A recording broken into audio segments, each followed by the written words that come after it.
നിങ്ങളല്ല ഈ ലോകത്ത് എവിടെയാ ജീവിച്ചിരിക്കുന്നത്? ഏത് പത്ര? അല്ല, നിങ്ങൾ പത്രം ഏതാ? അല്ലല്ല, പത്രം പറ. അതായിട്ടില്ല, പത്രം അത് ചോദിക്കുന്നതിന് അത് പറയണം ആദ്യം. ഇങ്ങോട്ട് ആയിട്ടില്ല, അത് പറ. ഏതാ? ഏത് പത്രമാണെന്നും? ജനം ടി വിയിൽ കുഴപ്പമൊന്നുമില്ല, കാരണം അതൊന്നും ഗൗരവത്തിൽ ആരും കാണുന്നില്ല. ഞാൻ പറഞ്ഞാൽ വിശ്വാസമില്ലെങ്കിലും രേഖാപരമായിട്ട് നിങ്ങൾക്ക് തരേണ്ടത് ഞങ്ങളുടെ തന്നെ ഒരു ആവശ്യമായി വന്നിരിക്കുകയാണ്. കാരണം ഇനി നാളത്തെ പത്രത്തിലാൻ പറ്റോ ഇതിൽ നിന്ന് വ്യത്യസ്തമായിട്ടുള്ള നിലപാട് സ്വീകരിച്ചുകൊണ്ടുള്ള വാർത്ത പ്രസിദ്ധീകരിച്ചാൽ അതിനെതിരായി കേസ് കൊടുക്കും. അതിന് വേണ്ടിയിട്ടായത് എല്ലാ ദിവസവും ഇങ്ങനെ തോന്നിയ വാർത്ത പ്രസിദ്ധീകരിക്കുക, ആ വാർത്ത എല്ലാവരും വായിച്ചുകൊള്ളണമെന്ന് നിർബന്ധം പിടിക്കുക, അതിനെതിരായിട്ട് ശക്തിയായ നിയമ നടപടികൾ സ്വീകരിക്കും. അതിനു വേണ്ടിയായി ഇപ്പം ഇത് തന്നത്.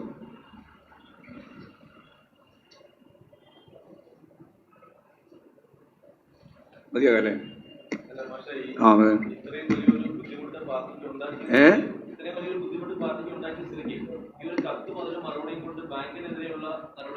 അല്ല, അത് ആവശ്യമായ നിലപാട് നമ്മൾ സ്വീകരിക്കും.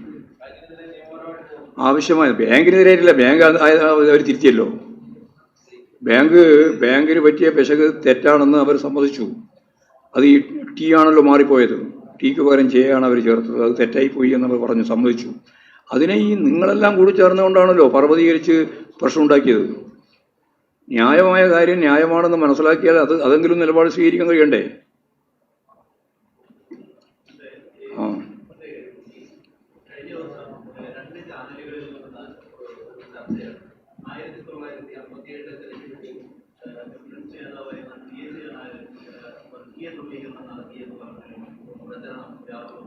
അസംബന്ധ പ്രചരണമാണ്, തെറ്റായ പ്രചാരവേലിയാണ്. CH കണാരനെ പോലെയുള്ള ഈ കേരളം കണ്ട കമ്മ്യൂണിസ്റ്റ് ഇടതുപക്ഷ സ്വാതന്ത്ര്യ സമര പോരാട്ടത്തിൻ്റെ മുൻപന്തിയിലൊക്കെ നിന്ന് പ്രവർത്തിച്ച ആളുകളെ അപകീർത്തിപ്പെടുത്തുന്നതിന് വേണ്ടിയുള്ള ബോധപൂർവമായ പ്രചരണമാണ്.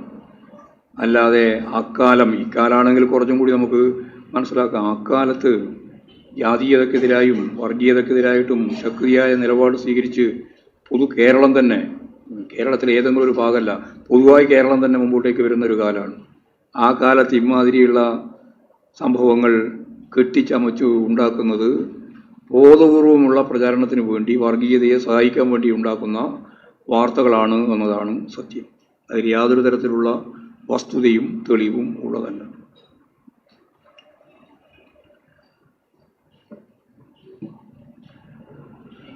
പിന്നെ അവസാനിപ്പിക്കാല്ലേ?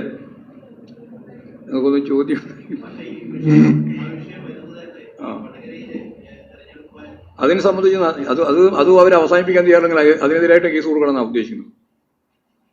ഇത്തരത്തിലുള്ള കള്ളപ്രചാരവേല നടത്തിക്കൊണ്ടിരിക്കുന്ന മാധ്യമങ്ങൾക്കെതിരായിട്ട് ഇനി വർത്തമാനം പറഞ്ഞിട്ട് മാത്രം കാര്യമില്ല, നിയമപരമായ കാര്യങ്ങൾ കൈകാര്യം ചെയ്യണമെന്ന് തന്നെയാണ് ഉദ്ദേശിക്കുന്നത്. തെരഞ്ഞെടുപ്പിന്റെ ഏറ്റവും വലിയ പ്രധാനപ്പെട്ട സമയത്ത് ഒരു പാർട്ടിയുടെ ജില്ലാ സെക്രട്ടറി, ആ തെരഞ്ഞെടുപ്പിന് ആ ജില്ലയിൽ നേതൃത്വം കൊടുക്കേണ്ട പാർട്ടിയുടെ ഏറ്റവും മുതിർന്ന നേതാവാണ് ജില്ലാ സെക്രട്ടറി. അദ്ദേഹത്തെ മണിക്കൂറോളം ഇഡി ചോദ്യം ചെയ്തു. ഒരു പ്രാവശ്യമല്ലോ, നിരവധി പ്രാവശ്യം. ആദ്യ പ്രാവശ്യം പോകുമ്പോൾ തന്നെ ആ ജില്ലാ സെക്രട്ടറി ആ ബാങ്കിന് നൽകി കത്ത് ഇഡിക്ക് നൽകിയിട്ട് ഇത് ബാങ്കിന് പറ്റിയ ഇത് മനസ്സിലാവാതെ പറഞ്ഞതാ. അല്ല, നിങ്ങൾക്കിത് ഒരാവശ്യമില്ല, ചോദ്യം ചെയ്തുകൊണ്ടിരിക്കല്ലേ. കെജ്രിവാളിനെ അറസ്റ്റ് ചെയ്യേണ്ട വല്ല ആവശ്യം ഉണ്ടായിരുന്നു? ചെയ്തതല്ലേ. അതുപോലെ ഇതാ കാര്യം പറയാനിട്ടാ ഇത് പറയാതെ കൊണ്ട് ഇങ്ങനെ വന്നതെന്നാ. നിങ്ങളല്ല ഈ ലോകത്ത് എവിടെയാ ജീവിച്ചിരിക്കുന്നത്? ഏത് പത്ര? അല്ല, നിങ്ങൾ പത്രം ഏതാ? അല്ലല്ല, പത്രം പറ. അതായിട്ടില്ല, പത്രം അത് ചോദിക്കുന്നതിന് അത് പറയണം ആദ്യം. ഇങ്ങോട്ട് ആയിട്ടില്ല, അത് പറ. ഏതാ? ഏത് പത്രമാണെന്നും? ജനം ടി വിയിൽ കുഴപ്പമൊന്നുമില്ല, കാരണം അതൊന്നും ഗൗരവത്തിൽ ആരും കാണുന്നില്ല. എൻ്റെ സുഹൃത്തെ, ഞാൻ മലയാളത്തിലാണ് പറഞ്ഞത്. ഇത്രയും കാര്യങ്ങളെല്ലാം ആവർത്തിച്ച് നിരവധി പ്രാവശ്യം പറഞ്ഞിട്ടും നിങ്ങളുടെ നേതൃത്വം ഉണ്ടല്ലോ, BJP നേതൃത്വം, ആ BJP നേതൃത്വം പാർട്ടിക്കാർക്കെതിരായിട്ട്, ഇടതുപക്ഷക്കാർക്കെതിരായിട്ട്, പ്രതിപക്ഷ പാർട്ടി നേതാക്കൾക്കെതിരായിട്ട് എടുത്തുകൊണ്ടിരിക്കുന്ന ഒരു നിലപാടിൻ്റെ വളരെ ശക്തിയായൊരു കടന്നാക്രമണമാണ് യഥാർത്ഥത്തിൽ നടന്നത്. നിഷ്കളങ്കമായ ചോദ്യം ചോദിക്കുന്നത് നിങ്ങളോട് ഞാൻ എന്ത് പറയാനാ? നിങ്ങളിപ്പോൾ ചോദിക്കുന്ന ഒരു നിഷ്കളങ്കമായ ചോദ്യമാണ്. അയ്യോ, ഇങ്ങനെ പറഞ്ഞിരുന്നുവെങ്കിൽ ഈ പ്രശ്നം ഉണ്ടാകുമെന്നുള്ളതല്ല. നിങ്ങൾക്ക് ലോകം തിരിഞ്ഞില്ല, അതാ കാര്യം. ഇഡിനെ മനസ്സിലായിട്ടില്ല, IT മനസ്സിലായിട്ടില്ല, വെറുതെ പറഞ്ഞിട്ടില്ല. ആ, ഉണ്ട്. അതെ, സ്വാഭാവികമായിട്ട് ആദ്യ തവണ ചോദ്യം അത് അത് ഈ കാര്യങ്ങൾ ആദ്യം തന്നെ പറഞ്ഞതാണ്. ഒന്നാമത്തെ ദിവസം തന്നെ പറഞ്ഞാണ്, പറയാതിരുന്നിട്ടല്ല. അതാ ഞാൻ പറഞ്ഞത്, നിങ്ങളിങ്ങനെ നിഷ്കളങ്കമായിട്ട് ചോദിക്കുകയാണ്. ഈ പറഞ്ഞിട്ടുണ്ടെങ്കിൽ കാര്യങ്ങൾ ശരിയാകുമായിരുന്നല്ലോ എന്നാണ് പറഞ്ഞിട്ടുണ്ട്. ഒരു പ്രാവശ്യമല്ല, ആവർത്തിച്ച് പറഞ്ഞിട്ടുണ്ട്. പക്ഷേ എന്നാലും അവിടെ മേലെ നിന്ന് വരുന്ന വിളി അടിസ്ഥാനപ്പെടുത്തിയിട്ട് പാർട്ടിക്കെതിരായിട്ടുള്ള കടന്നാക്രമണത്തിന് അതൊരു ഉപകരണമായിട്ട് ഉപയോഗിക്കുക ചെയ്തത് ആ കാര്യം. അതുകൊണ്ട് നിങ്ങൾ ഒരു കാര്യം മനസ്സിലാക്കിക്കോ. ജനം ടി വിയോട് ഞാൻ പറയാണ്, നിങ്ങൾ പറയുന്ന പോലെ നിഷ്കളങ്കല്ല കാര്യം, രാഷ്ട്രീയമാണ്. നിങ്ങൾക്ക് രാഷ്ട്രീയം ഉണ്ടാവില്ല ചിലപ്പോൾ. അതിൻ്റെ ദുരന്തമായത്. യെസ്, ഇല്ല, മാറ്റിയില്ല, ഇതുവരെ മാറ്റിയില്ല. ഇതേവരെ മാറ്റിയില്ല. അത് നടപടി സ്വീകരിക്കും. നിയമപരമായി തന്നെ നടപടി സ്വീകരിക്കും. ഞാൻ നേരത്തെ അതല്ലേ പറഞ്ഞത്, ഫാസ്റ്റ് എത്തിക്കഴിഞ്ഞിട്ടില്ലല്ലോ, അത് പിന്നെ വഴിക്ക് നിൽക്കില്ലേ. സ്വാഭാവികമായിട്ട് നടപടി സ്വീകരിക്കും, ഒരു സംശയവും വേണ്ട.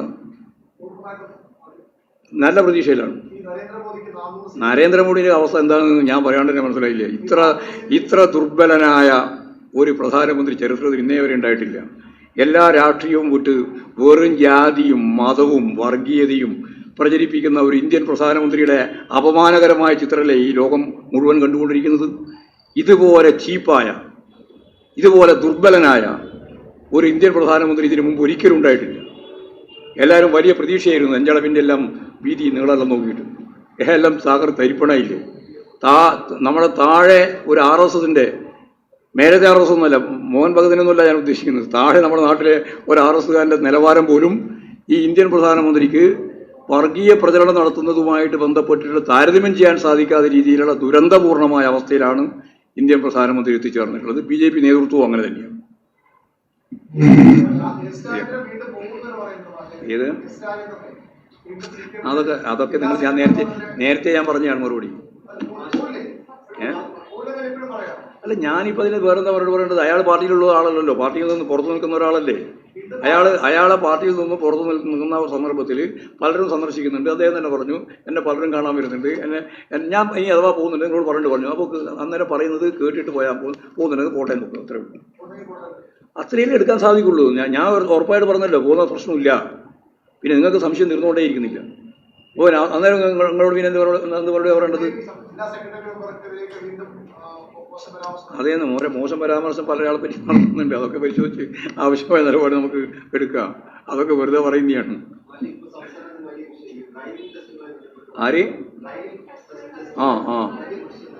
ആ പ്രശ്നം രമ്യമായി പരിഹരിക്കണം എന്നുള്ള നിലപാട് തന്നെയാണ് പാർട്ടികൾ. മന്ത്രിന്റെ കടുപ്പെടുത്തം മാത്രമായിരിക്കില്ല, എന്തൊക്കെയാണോ ഉള്ളത് അതൊക്കെ ചർച്ച ചെയ്ത് പരിഹരിക്കുന്ന നിലപാട് സ്വീകരിക്കുകയാണ് വേണ്ടത്. അല്ലാണ്ട് അങ്ങോട്ടും ഇങ്ങോട്ടും ഏറ്റുമുട്ടിയിട്ട് വല്ല കാര്യമുണ്ടോ? പരിഹരിക്കണം.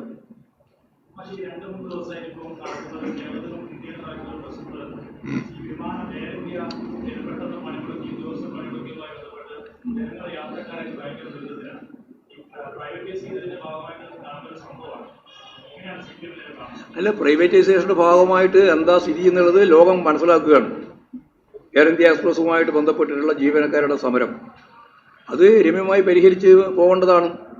അതിനു പകരം മുതലാളി തൊഴിലാളി ബന്ധത്തെ അടിസ്ഥാനപ്പെടുത്തിയിട്ട് സങ്കീർണത ഉണ്ടാക്കാനാണ് അവർ ശ്രമിച്ചത്. ഇപ്പോൾ ഒഴിവാക്കപ്പെട്ടവരെല്ലാം തിരിച്ചെടുക്കാൻ സമ്മതിച്ചല്ലോ, സമരം നടത്തിയപ്പോഴല്ലേ സമ്മതിച്ചത്. അപ്പോൾ സമര സംഘടനകൾ സജീവമായിട്ട്, അതിപ്പോൾ ട്രേഡ് യൂണിയൻ എന്ന രീതിയിൽ ഏതെങ്കിലും CITO ITC INTC ഒന്നുമല്ല, അവിടെയുള്ള ജീവനക്കാർ തന്നെ ശക്തിയായി നിലപാട് സ്വീകരിക്കുക ചെയ്തത്. അവർ ആദ്യം പണിമുടക്കുന്ന രീതിയിൽ പറഞ്ഞു പോകുന്നില്ല, എല്ലാം മെഡിക്കൽ ലീവ് എടുത്തിട്ടാണ് സമരത്തിലേക്ക് വന്നത്. അപ്പോൾ അത് ഗൗരവപൂർവ്വം കണ്ടോളണം.